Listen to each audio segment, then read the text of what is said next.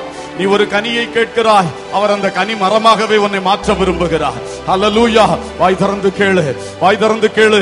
உலகத்தில் எத்தனையோ காரியத்துக்காக நீ ஆவலோடு கேட்கிறாய், உபவாசத்தோடு கேட்கிறாய். ஆனால் இன்று மகனே மகளே, ஆவியின் வரங்களை தாரும் என்று கேள். ஹல்லேலூயா. ஓ glory, oh praise thee Father. Hallelujah. Jesus, hallelujah. Oh Spirit of God, fill us, fill us, fill us, oh Lord, fill us, oh Lord. Ribaba barakushature manadula haramodorantu manahalabashituraba uribili bikamana malabushalabadoraba dinamale bikamana mashalabadoraba o ribalaba shalabadoraba dinamale bikamana mashalabadoraba.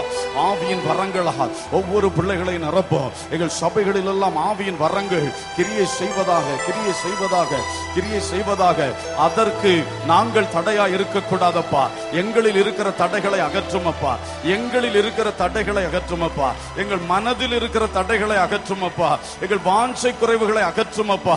ஓ இயேசுவின் நாமத்தில் இன்று ஒரு பின்மாறி ஊற்றப்படட்டும் அப்பா. இன்று ஒரு பின்மாறி சபைகளில் ஊற்றப்படட்டும், சபைகளில் ஊற்றப்படட்டும், கர்த்தருடைய சபைகளில் ஊற்றப்படட்டும். இறங்கட்டும், இறங்கட்டும் அது பின்மாறி. தேசமெல்லாம் பற்றி பிடிக்கட்டும், தேசமெல்லாம் பற்றி பிடிக்கட்டும், தேசமெல்லாம் பற்றி பிடிக்கும் பரிசுத்த அக்கினி. எஸ் மாஸ்டர், ஊற்றுமையா, ஊற்றுமையா, ஊற்றுமையா, என் உள்ளத்தில் ஊற்றுமையா, எங்கள் ஒவ்வொருவருடைய உள்ளங்களில் ஊற்றுமையா. ஓ லபா கரபு ஷதுரா. எஸ் ஓ லார்ட். ஹல்லேலூயா.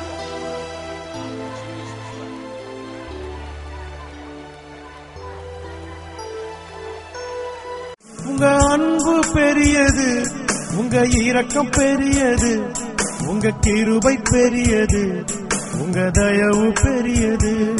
உங்க அன்பு பெரியது, உங்க இரக்கம் பெரியது, உங்க கிருபை பெரியது, உங்க தயவு பெரியது. அநாதி ஸ்நேகத்தால் என்னை நேசித்தீரையா, காருண்யத்தினால் என்னை எடுத்துக் கொண்டீரே.